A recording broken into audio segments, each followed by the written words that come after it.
What's going on? It is yours truly, Nick of Movie AV Impulse, and I did a little bit of a thing. I let a reel out on Instagram and asked the community if there was any questions that they had for me, and I got a couple of them, which I thoroughly am going to enjoy answering. Will I answer them honestly? But of course, how else can you know me except by answering them honestly? A couple of them, I really had to kind of think about it. And the only thing that I ask people to do, you can ask me anything. Let's just keep it PG.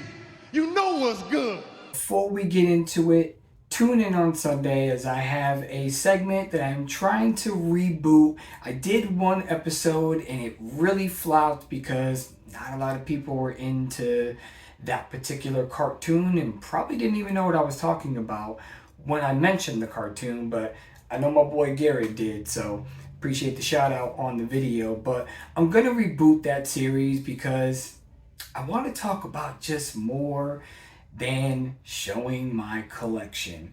So without any further ado, right after this intro, we're gonna get into your questions while I answer. Did I really need to say that?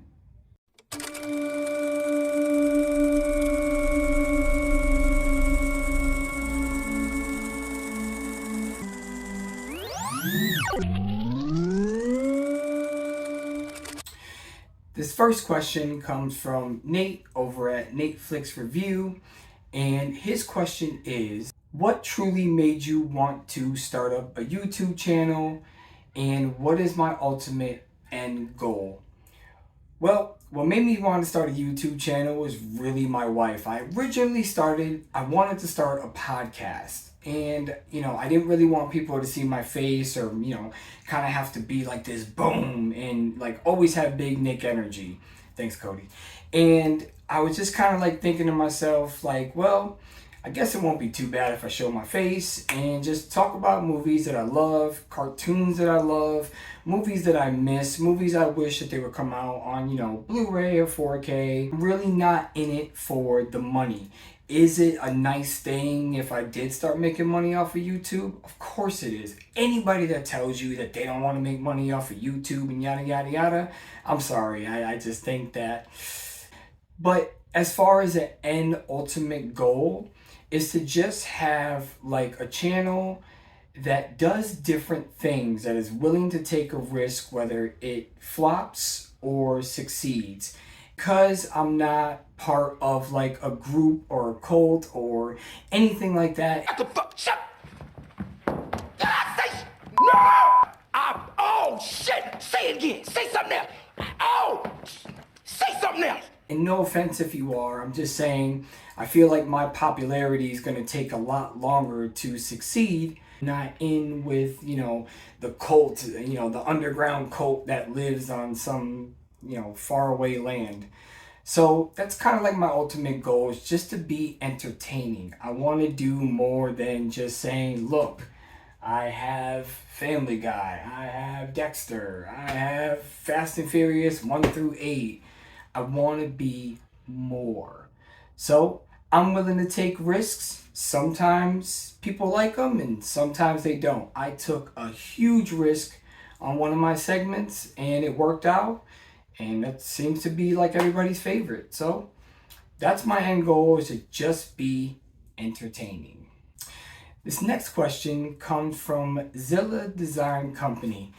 I actually think they just wanted me to shout them out. But they're on Instagram. Go check them out. I will link everybody that I mentioned down below. And his question is, best acting performances by a rapper. So because he put performances with a plural and an S at the end, I decided I really have two.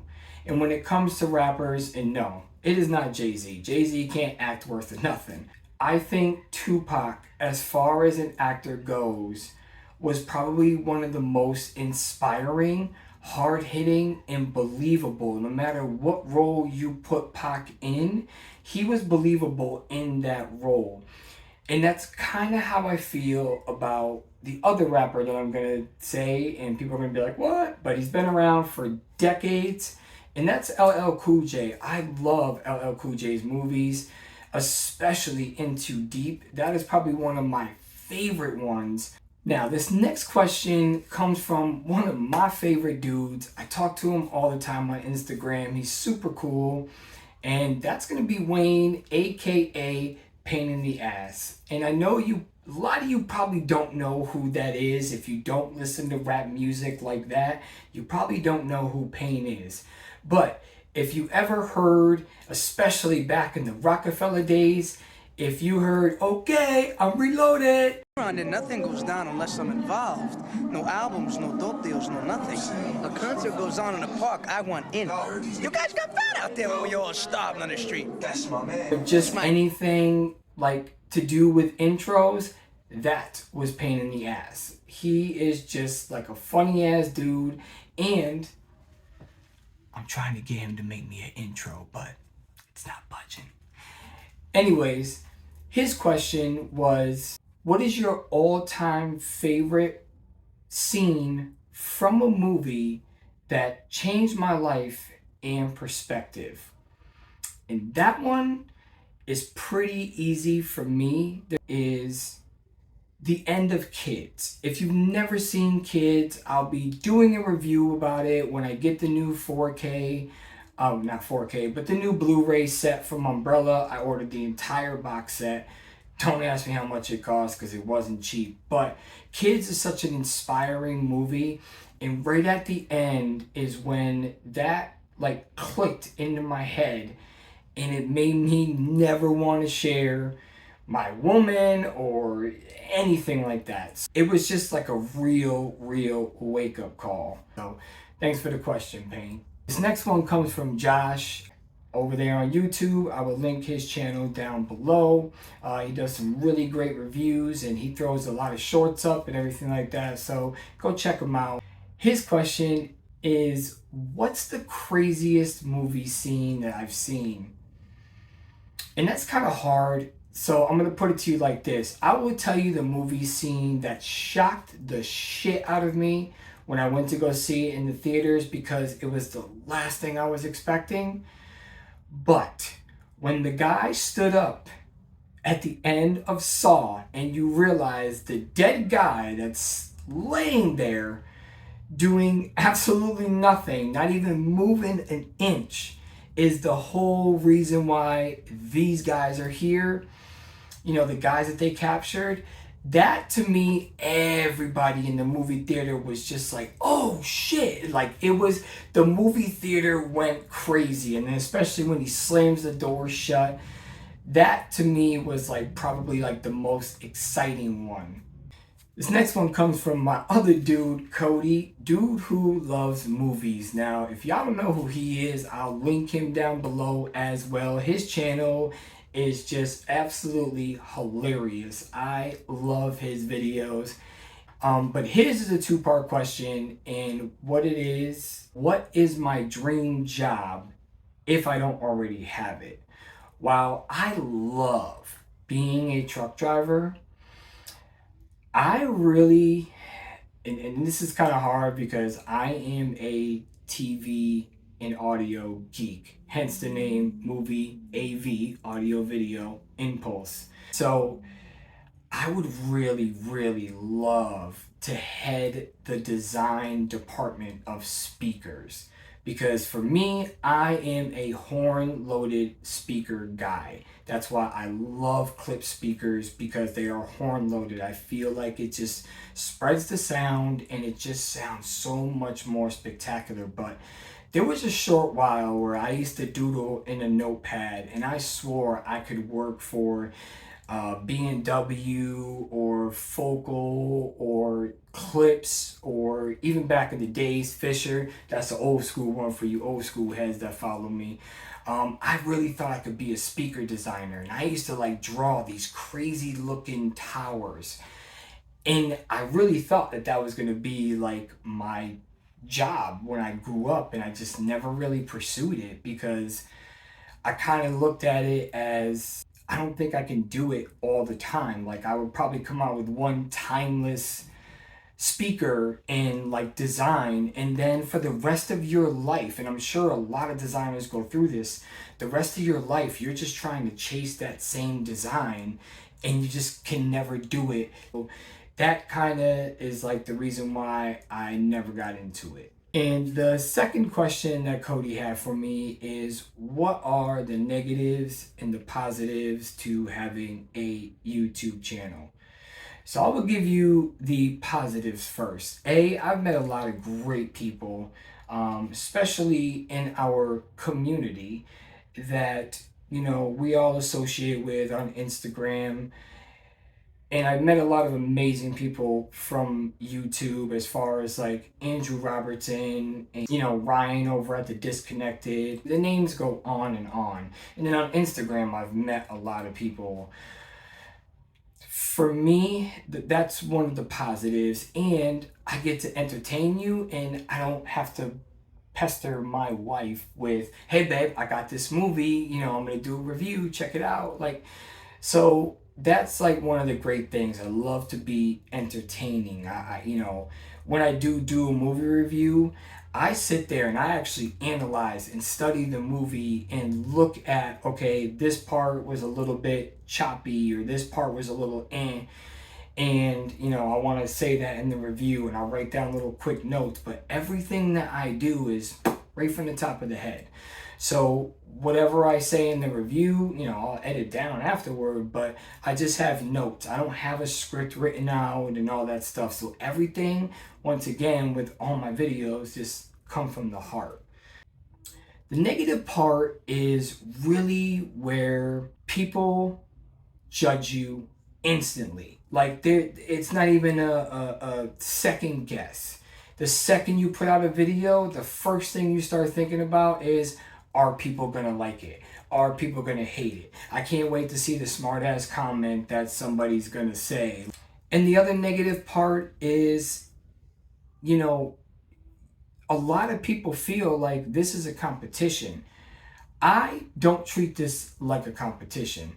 I treat it as, I'm here to entertain you. You either watch it or you don't. I promote the hell out of myself. I promote the hell out of a lot of other people. If you like the video, you like the video. If you don't, you don't. And that's just plain and simple. I can't make you like something if you don't like it. That, and then just putting yourself out there. I started life lessons so that I can literally teach the youth life lessons, or a person that's older that is going through something. That is why I created life lessons, because I will argue with anybody. Nobody in this community on this type of platform did something like this that is willing to put their life out there. Nobody was doing that type of thing. So I just, I knew that would be a negative, but to some people that would be a positive. And the second I say whatever I say, whether I'm telling you the story of being a dealer, or I'm telling you the story of, addiction or anything like that, you automatically judge.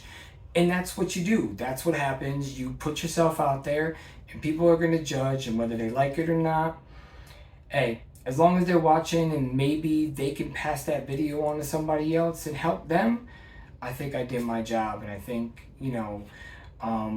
it just is inspiring when you see other people doing the same thing, and maybe try to do something different and help other people.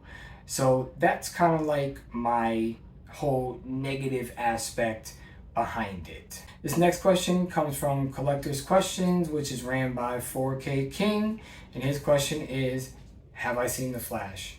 Yep, I've seen it. I loved it. Michael Keaton, Batman, what else can you say? But if you really want to know my thoughts, I really, really strongly agree with Cody. And I'm going to link that video down below. But you got to see Cody in a Batman mask trying to hide the beard. It is pure gold.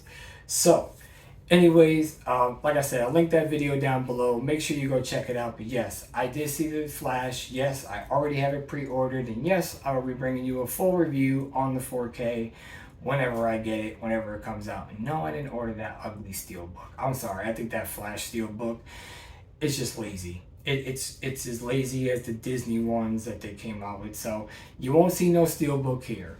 This next question comes from possibly McFly. So they asked, how did I get into collecting? Well, it's the same kind of story that everybody else has. Really started when I was a kid. Collected Ninja Turtles, collected Knight Rider, action figures. I collected masks. I mean, I had so many different action figures and toys that, I would go like ballistic, and me and my friends would trade. Like, I would have two Donatellos and he would have like a Michelangelo that I wanted. So I'd be like, hey, I'll give you my, open shell Donatello for your, movie, Michelangelo, and we would trade. And that's just what we did as a kid. Like, we actually went outside. There wasn't all this tablets and phones and all that stuff. I didn't go in the house until streetlights came on, or I stayed in yelling distance so that I could hear my parents call me, because if I didn't come when they called, I got my ass whooped. But that was just how they did it back then. So that's how I really got into collecting. And the last question, last but not least, my boy KB, he had posted in his stories he was going out for a trip to St. Louis, and he wanted to know, he was going live, if anybody had any questions. So I asked him, what would be the one movie that you would take on a desert island that you were stranded on and you only had that one movie and that's it, like for the rest of your days?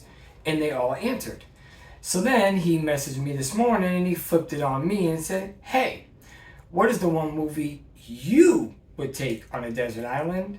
And for me, even though this is really hard, but it holds so much sentimental value, Teenage Mutant Ninja Turtles, the original movie from 1990.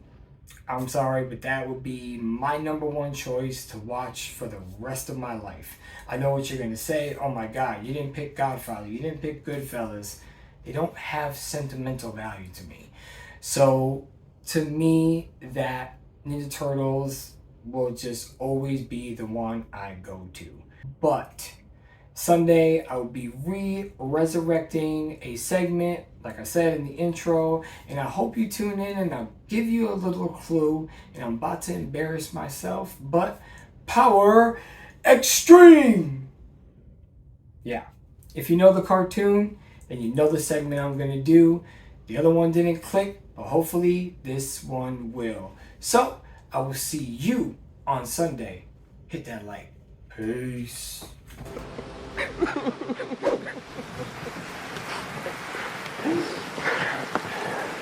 Thank you. You love me. You really love me.